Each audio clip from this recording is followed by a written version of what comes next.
When my greedy daughter-in-law said I wasn't welcome at the Mother's Day celebration, their mortgage check was canceled. By me. I'm glad to have you here. Follow my story until the end and comment the city you're watching from so I can see how far my story has reached.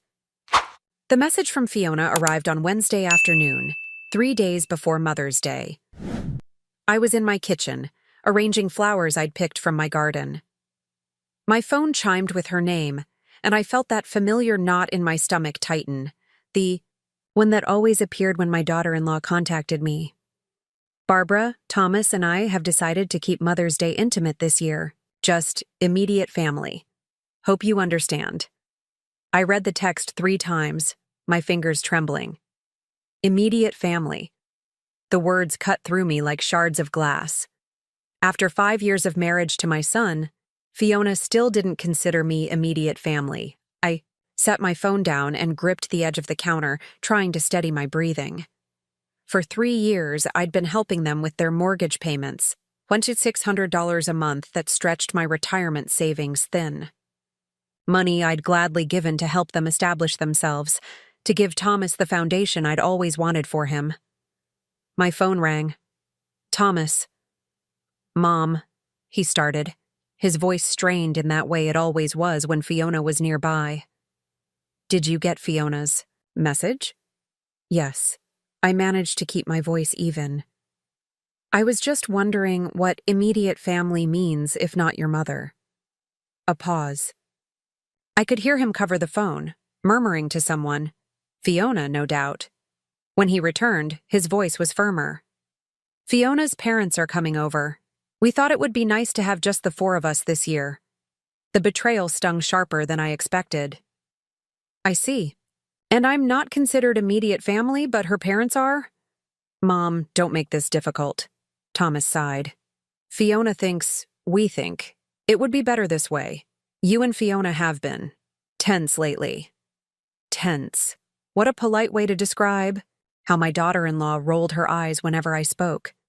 How she'd accidentally left me off family email chains. How she'd made comments about my clothes, my hair, my opinions. Will you still need the mortgage check this month? The question slipped out before I could stop it. Of course, Thomas responded quickly. Why wouldn't we? I closed my eyes, feeling something break inside me. Just checking. I'll mail it tomorrow. After we hung up, I sat at my kitchen table, staring at the check I'd already written. 3 years of checks. 3 years of inviting them for Sunday dinners they rarely attended. 3 years of birthday and Christmas gifts that were acknowledged, with obligatory thank you texts. 3 years of watching Fiona slowly erase me from my son's life. That evening, I received another text from Fiona. Just so you know, we're having a proper Mother's Day celebration with my mom. I hope you're not too upset about our decision. It's just that Thomas and I feel more comfortable this way. You can sometimes be a bit overwhelming. Overwhelming. The word echoed in my mind as tears burned my eyes. Was it overwhelming to love your child? To want to be part of their life? I picked up the mortgage check again, running my finger along the edge. Then, with a clarity I hadn't felt in years, I tore it in half. Then quarters. Then eighths. I dropped the pieces into my shredder and watched them disappear. My hands shook, but not from sadness, from resolve. If I wasn't family enough to be included on Mother's Day, then perhaps I wasn't family enough to pay their mortgage. The next morning, I called the bank and canceled the automatic payment I had scheduled. The customer service representative asked if there was a problem. No, I said, my voice steadier than it had been in months. I've just realized it's time for some changes. When I hung up, I felt a strange mixture of guilt and liberation. For the first time in years, I had chosen myself. The weight of constantly trying to earn Fiona's approval, of pretending her subtle cruelties didn't hurt, suddenly lifted from my shoulders. I knew there would be consequences. Thomas would be furious. Fiona would have another reason to paint me as the difficult mother-in-law. But as I looked at the empty space where the check had been, I realized I couldn't continue financing my own exclusion. 3 days later, on Mother's Day, I turned off my phone and spent the day planting new flowers in my garden. With each seed I tucked into the soil, I made a promise to myself. No more shrinking, no more apologizing for existing, no more financing people who didn't value me. Little did I know that by sundown, my peaceful act of self-respect would unleash a storm that would change our family forever. The first call came at 7:42 a.m. on Monday. I was enjoying my morning coffee on the porch when Thomas's name flashed across my screen. I let it ring. 10 minutes later, he called again. By the third call, I knew I couldn't avoid the inevitable confrontation any longer. "Hello, Thomas," I answered, trying to keep my voice neutral. "Mom? What the hell?" His voice was strained, anger barely contained. "The bank called. They said the mortgage payment bounced. Did you cancel your check?" I took a slow sip of my coffee before responding. "Yes, I did." "What? Why would you?" He stopped abruptly, and I heard muffled voices. Fiona in the background, no doubt. When he returned, his tone had hardened. "Is this because of Mother's Day? Are you seriously that petty?" The accusation stung, but I held firm. "This isn't about pettiness, Thomas. This is about respect. For 3 years, I've helped you with your mortgage. I've given you over $50,000 while Fiona has systematically pushed me out of your life. That's not fair," he shot back. "Fiona hasn't—" "Thomas," I interrupted, surprising myself with my firmness. "Your wife told me I wasn't welcome on Mother's Day because I'm overwhelming.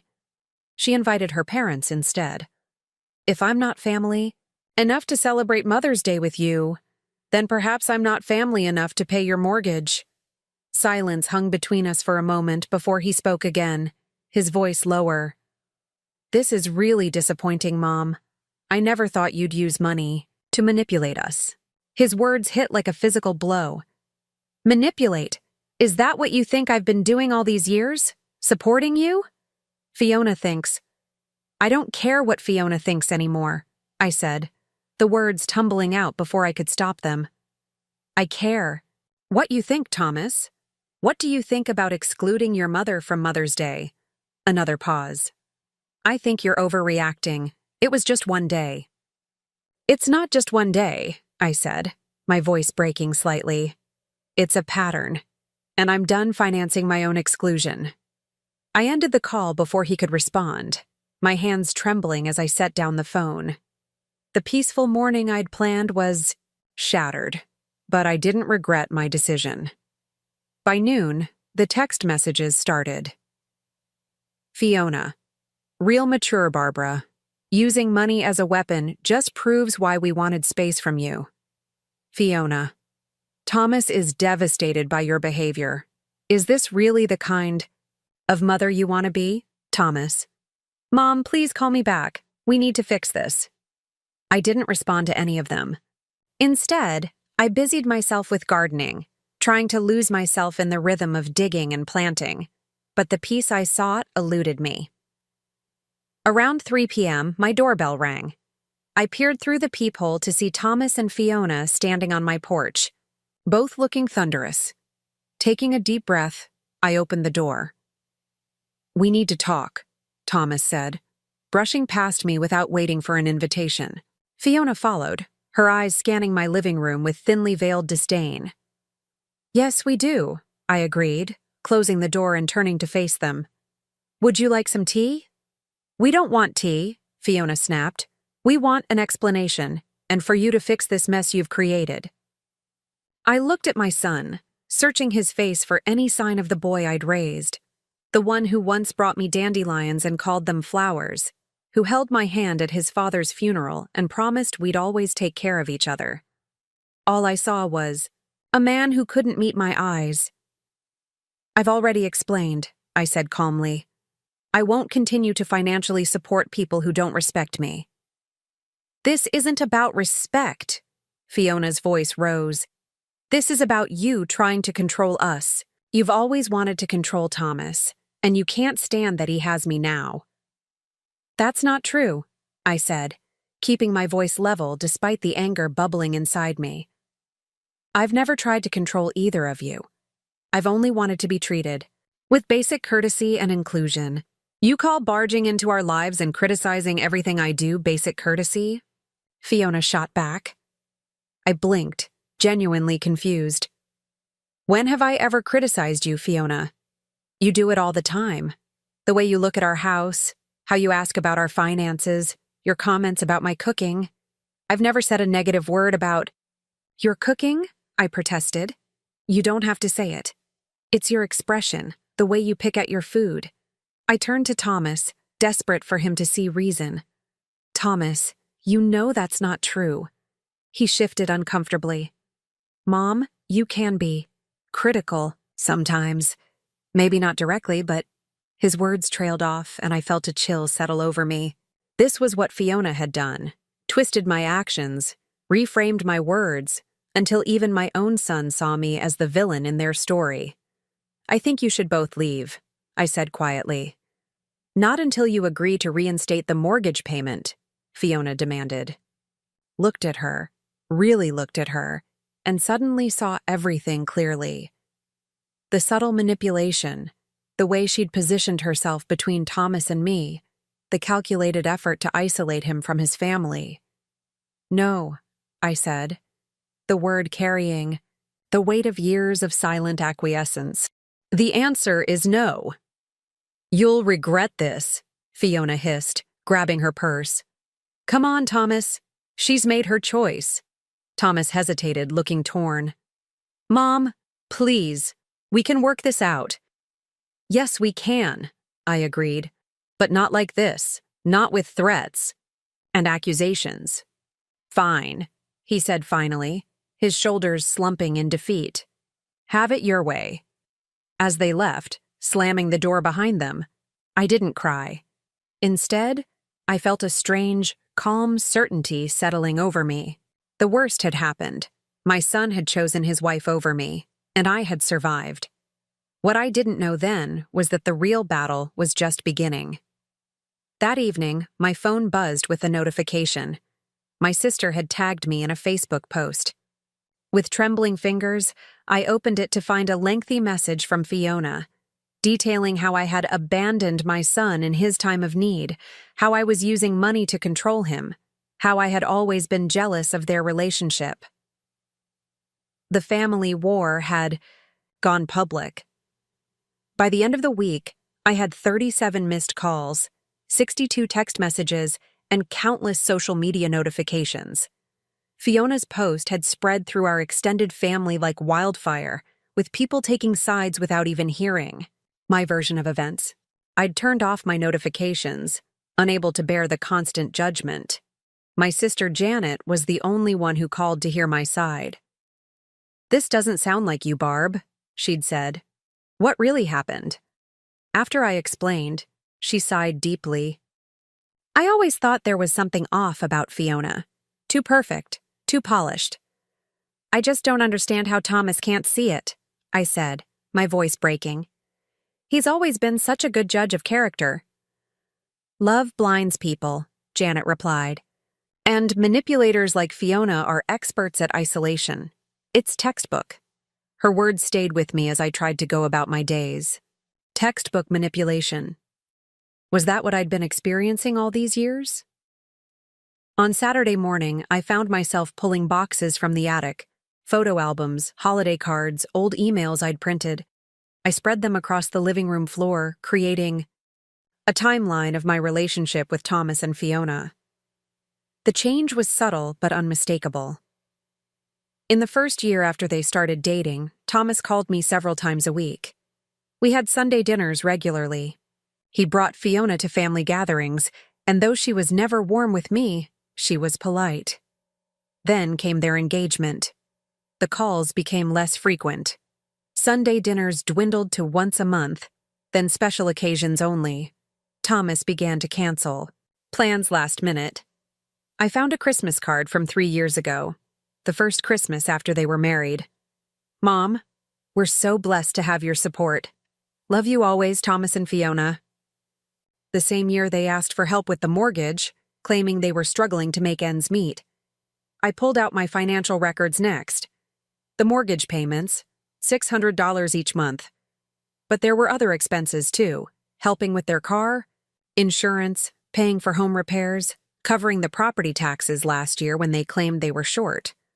All while Fiona posted pictures of their new furniture, their weekend trips, the designer clothes she just couldn't resist.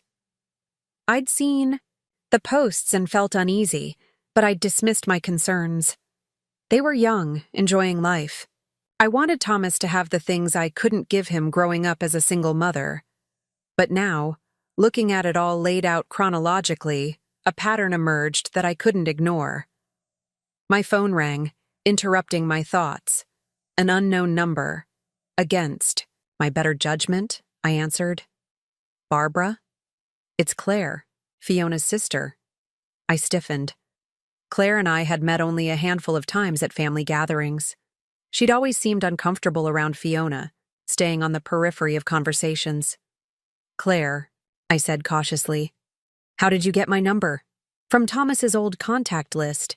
Look, I don't have much time, but I saw Fiona's Facebook post and I couldn't stay silent. Something in her voice, a tremor of fear perhaps, made me pay attention. What do you mean? Fiona's done this before, Claire said, her words coming, in a rush. With our stepfather. She manipulated our mother into thinking he was controlling and negative, always criticizing. Mom eventually asked him to move out. It tore our family apart. I sank onto the couch, my heart pounding. Why are you telling me this? Because I've seen how she isolates people, twists their words, creates false narratives. And then she uses them, financially, emotionally, however she can, until they're not useful anymore. My mind raced back to all the subtle comments, the way Fiona would rephrase my words when telling Thomas, making innocent questions sound like criticism. There's more, Claire continued, her voice dropping to almost a whisper. Check Thomas's email if you can. 3 months ago, Fiona was planning a surprise anniversary party for you both. Thomas asked me to help. But then suddenly it was canceled, and Fiona told everyone you had declined the invitation, saying you were too busy. My throat tightened. I never received an invitation. I know. Because there never was one. Fiona made it up, told Thomas she'd called you that you weren't interested in celebrating with them. Tears burned my eyes as pieces started falling into place. Forgotten invitations, misunderstood conversations, times when Thomas seemed hurt by something I supposedly said or did. Why would she do this? I asked, though I already suspected the answer. Control, Claire said simply. And your money. Thomas mentioned once that you helped them with the mortgage. Is that true? Yes, I admitted. For 3 years now. That explains a lot. Fiona's always looking for financial support. She did the same with our stepfather, asked for money constantly, then turned around and told our mother he was trying to control her through his handouts. We talked for another 20 minutes, Claire filling in gaps in the narrative I'd been trying to piece together. When we finally hung up, I sat among the scattered evidence of years of manipulation, my mind reeling. I hadn't canceled that check out of pettiness or revenge. Some part of me had sensed what was happening all along, had finally reached its breaking point. My phone buzzed with a text from Thomas. Mom, we need to talk. Just you and me. Please. I stared at the message, feeling both hope and dread. Was he finally seeing the truth? Or was this another trap, orchestrated by Fiona? Either way, I knew I couldn't ignore it. This was my son, the little boy I'd raised. Alone, the young man who'd once looked at me with nothing but love and respect in his eyes. Tomorrow, I typed back. My house, 2 p.m. As I sent the message, I began gathering the evidence spread across my floor. Tomorrow, Thomas would hear the truth, whether he was ready for it or not. At exactly 2:03 p.m., Thomas's car pulled into my driveway. I watched from the window as he sat there for a moment, his forehead resting against the steering wheel. When he finally emerged, his shoulders were hunched, his movements hesitant, so unlike the confident young man I'd raised. I opened the door before he could knock. "Come in," I said, stepping aside. Thomas paused at the threshold, eyes scanning. The living room where I'd arranged the evidence of Fiona's manipulation, photos, financial records, text messages printed out and organized chronologically. "What is all this?" he asked, his voice barely above a whisper. "The truth," I replied. "Please, sit down." He lowered himself onto the couch, looking lost in the home where he'd grown up. I noticed the dark circles under his eyes, the rumpled shirt, signs that he wasn't sleeping well. "Would you like some coffee?" I offered, falling back on hospitality to ease the tension. He shook his head. "Mom, I need to understand why you canceled the mortgage payment. We're struggling." "The bank is threatening." "Are you really struggling, Thomas?" I interrupted, my voice gentle but firm. I handed him a folder containing their social media posts from the last 3 months.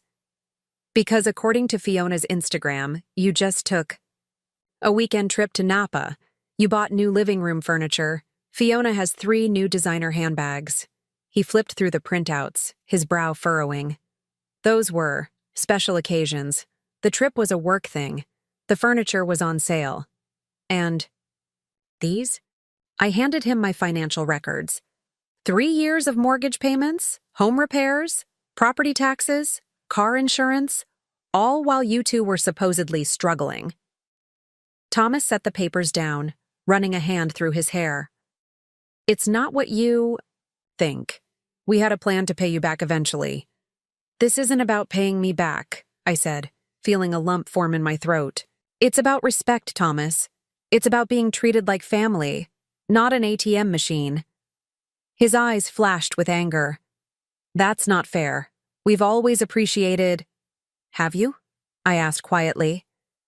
"Because from where I'm sitting, appreciation looks a lot different than being excluded from Mother's Day while my money is still welcome." He fell silent, unable to meet my eyes. "Thomas," I continued, my voice softening. "I received a call from Claire yesterday." His head snapped up, surprise evident on his face. "Fiona's sister? Why would she call you?" "Because she's seen this pattern. Before. With their stepfather." I recounted my conversation with Claire, watching as Thomas's expression shifted from disbelief to confusion to dawning realization. When I told him about the anniversary party that never existed, he paled visibly. "That can't be right," he muttered. "Fiona told me she called you. She said you were too busy, that you had a spa day planned with Janet." "I never received that call, Thomas, and I haven't been to a spa in years." He stood abruptly, pacing the living room, stopping occasionally to examine a piece of evidence, the timeline of canceled plans, the record of financial support, the text messages between Fiona and her friends where she referred to me as the cash cow. "I don't understand," he said finally, his voice breaking. "Why would she do this? People who manipulate others do it, for control." I explained gently. "And sometimes for financial gain." Thomas sank back onto the couch, burying his face in his hands. I've been such a fool. My heart ached for him. Despite everything, he was still my son, and seeing him in pain was almost unbearable. I sat beside him, placing a tentative hand on his shoulder. "You're not a fool, Thomas. Manipulative people are incredibly skilled at what they do. They isolate their targets, rewrite narratives, create division. It's not your fault." He looked up, his eyes red-rimmed. "But I believed her. Over my own mother. How can you ever forgive me for that?"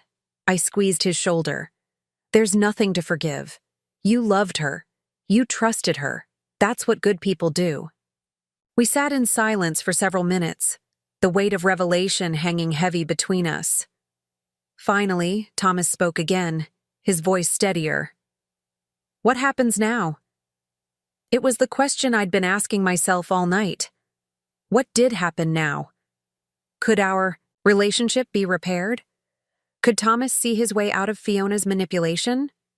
That depends on you, I said carefully. I can't tell you what to do about your marriage. That's your decision. But I can tell you that I'm setting boundaries from now on. I won't be financing your lifestyle anymore. Not because I don't love you, but because it's not healthy for either of us. He nodded slowly.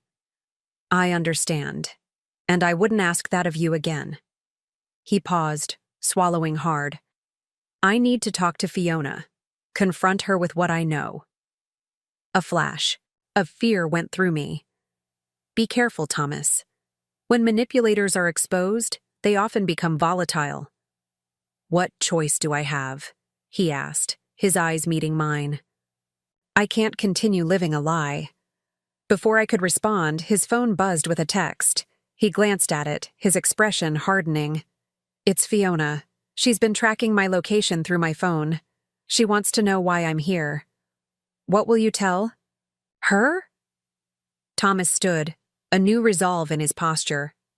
The truth, that I'm talking to my mother, that I've seen the evidence of her manipulation, that things are going to change. His phone buzzed again, more insistently this time. Then again. And again. She's calling now, he said, showing me the screen. I should take this outside. I nodded, watching as he stepped onto the porch, closing the door behind him. Through the window, I could see his back straighten as he answered, could see his free hand gesturing emphatically as he spoke. After a few minutes, he ended the call and stood motionless, staring out at the street. When he came back inside, his face was pale but determined. She's coming over, he said. She says there's been a misunderstanding, that she can explain everything. My stomach twisted with anxiety. Do you want me to be here for that conversation? Thomas took a deep breath, then nodded. Yes. It's time we all faced the truth together. As we waited for Fiona to arrive, I prepared myself for the confrontation ahead. I wasn't naive enough to think this would end neatly or painlessly, but for the first time in years, I felt like my son and I were standing on the same side. The sound of squealing tires announced Fiona's arrival before we saw her car. Fiona burst through my front door without knocking, her perfectly styled hair, slightly disheveled, her eyes wild with anger. She froze when she saw the evidence spread across my living room, the financial records, the timeline of her manipulations, the screenshots of her social media posts. What is this? She demanded, her voice shrill. Her gaze darted between Thomas and me. What have you been telling him? Thomas stood, his posture rigid. The truth, Fiona, or at least what I've been able to piece together. The truth? She laughed, but there was no humor in it. You mean her warped version of events? Thomas, you know how your mother twists things. I remained seated, watching as she employed the tactics Claire had described: deflection, projection, gaslighting. I talked to your sister, Thomas said quietly. Fiona's expression flickered, surprise, then fury. Claire? That backstabbing little... She stopped herself, composing her features into a mask of hurt. Claire has always been jealous of me. Whatever, she said, is a lie. Is this a lie? Thomas asked, holding up a printout of text messages between Fiona and her friend. Messages where she referred to me as the cash cow and boasted about how she'd trained Thomas to choose her over his mother. Fiona's face paled. Where did you get those? Claire sent them to your mother. Apparently you two share an iCloud account. She's seen everything, Fiona. For a moment, Fiona seemed at a loss for words. Then her expression hardened. So what? So I vented to my friends. Everyone does that. Vented? Thomas repeated incredulously.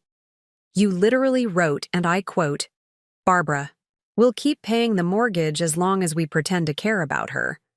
Once the house is paid off, we can cut her off completely. Fiona's eyes narrowed dangerously. You had no right to go through my private messages. And you had no right to manipulate my relationship with my mother, Thomas shot back, his voice rising. You had no right to lie about calls and invitations, to twist her words, to use her financially while systematically pushing her out of our lives. Fiona's demeanor suddenly shifted.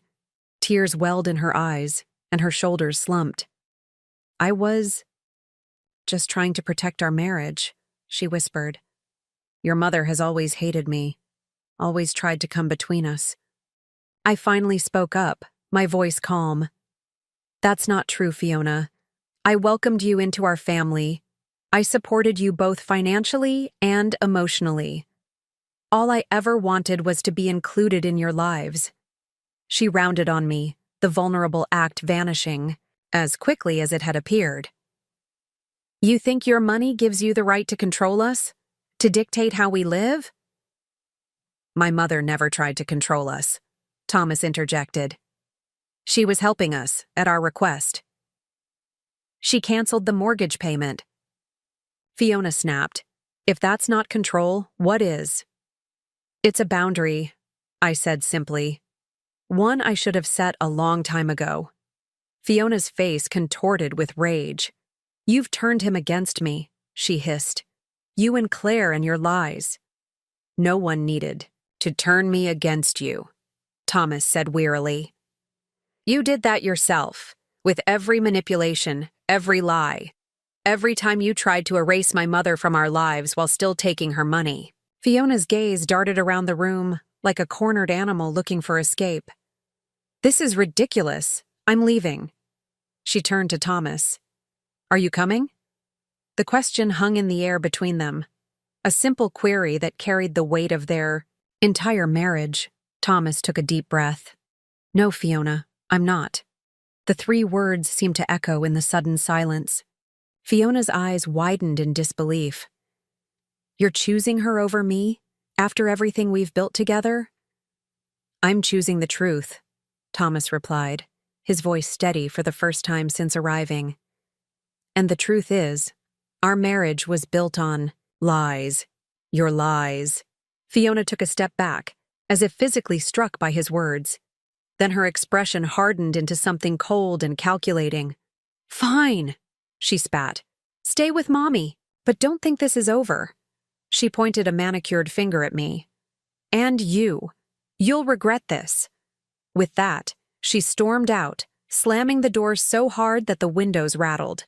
The sound of her car starting and speeding away broke the heavy silence she left behind. Thomas collapsed onto the couch, burying his face in his hands. I can't believe I didn't see it, he murmured. All this time, right in front of me. I sat beside him, placing a gentle hand on his back. Don't blame yourself. She's very good at what she does. He looked up, his eyes red-rimmed. What happens now? It was a complicated question with no easy answer. That's up to you, I said carefully. But whatever you decide, I want you to know that I'm here for you. Even after everything? After I believed her over you? After I let her push you away? You're my son, I said simply. That hasn't changed. The next few weeks were a blur of legal consultations, painful conversations, and difficult decisions. Thomas moved into my spare bedroom temporarily while he figured out his next steps. Fiona refused to leave their house, claiming he had abandoned her. She alternated between tearful pleas for reconciliation and vicious attacks on his character. 2 days after the confrontation, I received a certified letter from an attorney threatening to sue me for intentional infliction of emotional distress and interference with contractual relations. I forwarded it to my own lawyer without comment. A week later, Thomas filed for separation. The day after that, Fiona emptied their joint bank account. Through it all, I watched my son struggle to come to terms with the deception that had defined his marriage. Some days he was angry, at Fiona, at himself, occasionally even at me for not being more forceful in my concerns about her. Other days he was consumed by doubt, questioning whether he was making the right decision. Maybe I should try to work it out, he said one evening as we sat on the porch. Marriage is supposed to be forever, right? Marriage should be based on trust and mutual respect, I replied. Only you can decide if those things can be rebuilt. He was quiet for a long time after that. The next morning, he called a divorce attorney. The most painful moment came when Fiona began spreading rumors among their mutual friends. According to her, Thomas had cheated on her. I had orchestrated their breakup out of jealousy. We had conspired to leave her destitute. Some believed her. Thomas lost friends he'd had since college. People crossed the street to avoid him in the grocery store. The church they'd attended together asked him to find another congregation until the situation was resolved. I never knew she could be so vindictive, Thomas said, stunned by the backlash. When manipulative people lose control, they often lash out, I explained. They need to rewrite the narrative, to make themselves the victim. As painful as it was to watch my son weather these storms, I saw him growing stronger each day, more certain of his decision, more aware of the manipulation tactics that had once blinded him. 1 month after filing for separation, Thomas received a text from Claire. Stay strong. The truth always comes out eventually. 2 days later, we discovered what she meant. 1 year later, I stood in my garden, pruning roses as the morning sun warmed my shoulders. The past 12 months had been a journey, painful at times, liberating at others, but ultimately healing. The sound of a car pulling into my driveway made me look up. Thomas emerged, carrying a small gift bag and wearing a smile that reached his eyes, something I hadn't seen in years. Happy Mother's Day, he said, embracing me tightly. You remembered, I replied, feeling a lump form in my throat. How could I forget? I made reservations at Giovanni's for noon. I hope that works for you. I nodded, unable to speak past the emotion welling inside me. After everything we'd been through, these simple gestures, a hug, a dinner reservation, his presence, meant more than he could possibly know. We sat on the porch swing, a tradition from his childhood when we'd share popsicles and stories on warm days. I have news, Thomas said, a hint of nervous excitement in his voice. The divorce is final. I squeezed his hand. How do you feel? He considered the question carefully. Relieved, sad that it came to this, but mostly free. The divorce had been messy, as they often are. Fiona had fought every step of the way, demanding the house, alimony, even my continued financial support as part of the settlement. Her claims had been so outrageous that eventually, her own attorney had advised her to be more reasonable. The turning point had come 3 months after Thomas filed for separation. Fiona's friend Melissa, troubled by the vicious lies being spread about Thomas and me, had come forward with screenshots of conversations revealing Fiona's calculated plan to use us financially, while systematically isolating Thomas from his family. She said she targeted you specifically, Melissa had explained, because she knew you'd help them financially, and she thought you'd be easy to manipulate because you'd do anything for Thomas. With that evidence, the divorce proceedings had shifted dramatically in Thomas's favor. The house was sold, the proceeds split equitably, and Fiona's demands for ongoing support were dismissed. I have another piece of news, Thomas continued, pulling me from my memories. I've put an offer on a house. It's small, just a 2-bedroom, but it's mine. Well, mine and the bank's, he added with a self-deprecating laugh. That's wonderful, I said, genuinely happy for him. Where is it? About 15 minutes from here. Close enough for regular visits, but far enough for us both to have our independence. I nodded, appreciating the thoughtfulness behind his decision.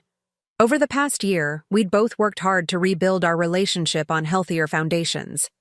I'd set clear boundaries about financial support, and he'd respected them, working extra hours to save for his down payment instead of asking for my help.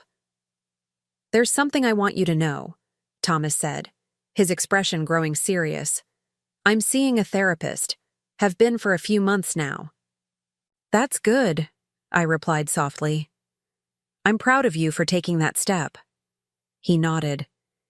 It's helping me understand how I got caught in Fiona's manipulation, why I was vulnerable to it, and he hesitated.